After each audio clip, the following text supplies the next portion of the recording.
जय Bhim. Doctor Babasaheb Ambedkar भारतात जन्मले, पण त्यांच्या विचारांनी हजारो किलोमीटरवर दूर युरोपातील हंगेरी देशात सामाजिक क्रांती घडवली आणि तिथल्या जिप्सी समाजाला अन्यायाविरुद्ध लढण्याची नवी दिशा दिली.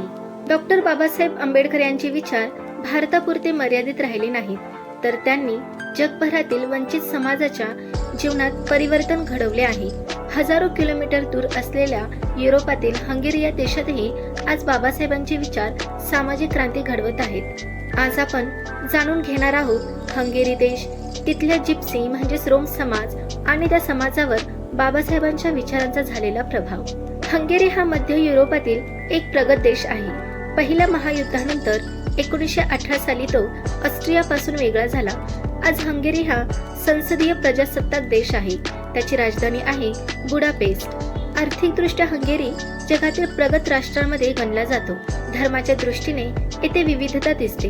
कॅथोलिक, कॅल्व्हिनिस्ट, ल्युथरन, इतर धर्मीय तसेच मोठ्या प्रमाणावर नास्तिक लोकही इथे आहेत. हंगेरीतील एक महत्त्वाचा समाज म्हणजे रोमा किंवा जिप्सी समाज. इतिहासकारांच्या मते हा समाज मूळचा भारतीय वंशाचा आहे. राजस्थान, पंजाब आणि गुजरात येथून शेकडो वर्षांपूर्वी त्याने युरोपात स्थलांतर केले, पण युरोपात स्थायिक झाल्यानंतर त्यांना गरिबी, सामाजिक न्याय, भेदभाव, उपेक्षा यांचा सामना करावा लागला. त्यांच्या भटक्या जीवनशैलीमुळे त्यांना जिप्सी म्हणून संबोधले गेले. त्यांची भाषा रोमानी आजही हिंदी आणि पंजाबी भाषेशी साधर्म्य दाखवते. युरोपात रोमा समाजाला अस्पृश्यतेसारखी वागणूक दिली जात होती. त्यांच्यावर अन्याय आणि अत्याचार होत होते, पण त्यांच्यामध्ये बदलाची इच्छा निर्माण झाली. त्यांना समतेचा मार्ग दाखवणारा विचार हवा होता आणि त्यांना तो विचार मिळाला डॉक्टर बाबासाहेब आंबेडकर यांच्या माध्यमातून. 2000 साली क्रिस्टोफ जॅफ्रेलॉट यांनी रोमानी भाषेत लिहिलेल्या डॉक्टर बाबासाहेब आंबेडकरांवरील पुस्तकांमुळे जिप्सी समाजात आंबेडकरी विचारांचा प्रसार झाला. विशेषतः तरुण वर्ग या विचारांकडे आकर्षित झाला. त्यांना बाबासाहेबांमध्ये दिसला न्यायाचा मार्ग, समतेची लढाई, स्वाभिमानाचा संदेश. या प्रेरणेने जिप्सी समाजातील तरुणांनी स्थापन केले जय भीम नेटवर्क.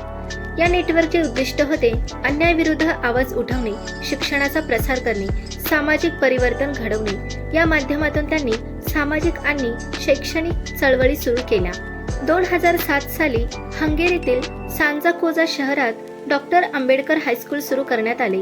हे फक्त एक शाळा नव्हते, तर ते होते स्वाभिमानाचे प्रतीक, शिक्षणाच्या माध्यमातून मुक्तीचे साधन. जय भीम नेटवर्कने या शाळेत 14 एप्रिल 2016 रोजी डॉक्टर बाबासाहेब आंबेडकरांचा अर्धपुतळा भेट दिला.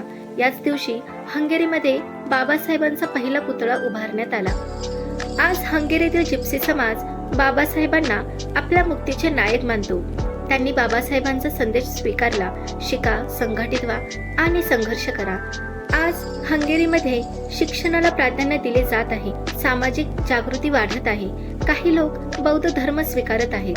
डॉक्टर बाबासाहेब आंबेडकर आज जगातील वंचितांचे नायक, न्यायाचे प्रतीक, सामाजिक परिवर्तनाचे जागतिक नेते म्हणून ओळखले जातात. बाबासाहेब भारतात जन्म, पण त्यांचे विचार जगभर पोहोचले. आज हंगेरीतही जय भीम हा नारा न्यायासाठी उठवणारा आवाज बनला आहे. जिथे जिथे अन्याय आहे तिथे तिथे बाबासाहेबांचे विचार आशेचे किरण ठरत आहे. डॉक्टर बाबासाहेब आंबेडकरांना केवळ भारतीय नेता म्हणून नाही, तर मानवमुक्तीचे जागतिक प्रतीक म्हणून आपण समजून घेतले पाहिजे. जय भीम, जय संविधान.